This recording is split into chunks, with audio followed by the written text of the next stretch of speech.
বন্ধুরা, একটা কথা ভাবো তো। ধরো আমি যদি বলি আমি একটা আপেল দেখেছি, তাহলে প্রশ্ন উঠবে, ঠিক আছে, আপেল দেখেছো, কিন্তু সেটা কেমন দেখতে ছিল? লাল, টক, চকচকে, নাকি বিশ্রী? দেখলে, শুধু নাউন থাকলে গল্পটা কেমন সাদামাটা, তাই না? আর অ্যাডজেক্টিভ যোগ হতেই আপেলটা হয়ে গেল সিনেমার হিরো। তাই আজকের এপিসোডে আমরা কথা বলবো ফরাসি ভাষার সেই হিরোকে নিয়ে, যারা বাক্যকে সাজিয়ে তোলে রং, গন্ধ, মিষ্টি মেজাজে। তাই আজকের টপিক লে দ্যাডজেক্টিভ, অর্থাৎ adjectives in French. So what is an adjective? ফরাসিতে অ্যাডজেক্টিভ হলো এমন শব্দ যা কোনো নাউনের গুণ, দোষ, রং, রূপ, বৈশিষ্ট্য যা কিছু প্রকাশ করতে পারে। যেমন ইউ ফি বেল, একটা সুন্দর মেয়ে, un homme intelligent, এক বুদ্ধিমান পুরুষ। অর্থাৎ নাউন একা থাকলে ভীষণ ডাল, অ্যাডজেক্টিভ থাকলে পার্সোনালিটি।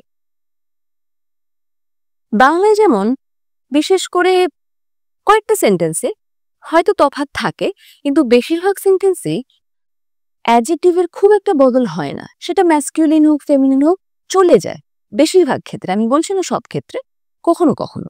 কিন্তু ফরাসিতে কখনো ব্যাপারটা খুব একটা নেই। মানে সমস্ত অ্যাডজেক্টিভে অ্যাটলিস্ট একটা রুল ছাড়া, সেটা আমি পরে বলছি, সমস্ত অ্যাডজেক্টিভই কিন্তু ম্যাসকিউলিন, ফেমিনিন, সিঙ্গুলার, প্লুরাল সবকিছু অনুযায়ী পরিবর্তন হতে থাকে। এটাই ফরাসি ভাষার সৌন্দর্য। যেমন un homme intelligent, বুদ্ধিমান পুরুষ, une femme intelligente, বুদ্ধিমতী নারী, des hommes intelligents, বুদ্ধিমান পুরুষেরা, des femmes intelligentes, বুদ্ধিমতী নারীরা। দেখলে, একটা ই, একটা এস, এই দুটো লেটার লাস্টে অ্যাড হলেই পুরো বাক্যের রূপটাই বদলে যায়। হ্যাঁ, উচ্চারণে হয়তো বোঝা যায় না, কিন্তু লিখতে গেলে তো বোঝা যাচ্ছে না। রুল 2, অ্যাডজেক্টিভের পজিশন আগে না পরে। এখন হচ্ছে আসল টুইস্ট। ফ্রেঞ্চে বেশিরভাগ অ্যাডজেক্টিভ কিন্তু নাউনের পরে বসে, যেটা অন্যান্য ভাষায় উল্টো হয়। আমরা সাধারণত নাউনের আগে বসাই।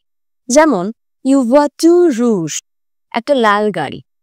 বাংলায় যেমন গাড়ির আগে লাল বসলো, আমরা ফ্রেঞ্চে কিন্তু ভোয়াতুয়ের পরে হুশ বসিয়েছি। তাই ইউন ভোয়াটু হুশ, একটা লাল গাড়ি। কিন্তু কিছু স্পেশাল অ্যাডজেক্টিভ নাউনের আগে বসে, যেটা আমি একটু আগেই বলছিলাম যে একটা রুল আছে। সেটা হলো bags rule, BAGS। B for beauty, A for age, G for goodness, S for size.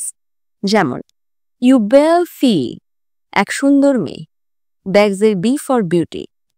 আভো লিভ, পুরনো বই, এজ, ব্যাগসের A ফর এজ। আবনামে, ভালো বন্ধু, ব্যাগসের G ফর গুডনেস। আপেতিসা, ছোট বিড়াল, ব্যাগসের S ফর সাইজ। তাই মনে রেখো, BAGS আগে বসে, আর বাকি যে কোনো অ্যাডজেক্টিভ পরে বসে। তাহলে প্রথম, অ্যাডজেক্টিভ নাউনের গুণ বলে। দ্বিতীয়, জেন্ডার ও নাম্বার অনুযায়ী অ্যাডজেক্টিভ বদলায়।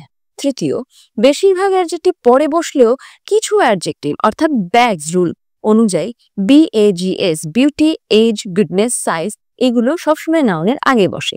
চতুর্থ, আর অ্যাডজেক্টিভ থাকলে ফ্রেঞ্চকে শোনায় অনেক বেশি সুন্দর। অবশ্যই লাইক, শেয়ার, সাবস্ক্রাইব করো, কারণ পরের এপিসোডে আমরা ডুব দেব ভার্বস এর জগতে। ওখানেও আছে অনেক গল্প, অনেক ড্রামা।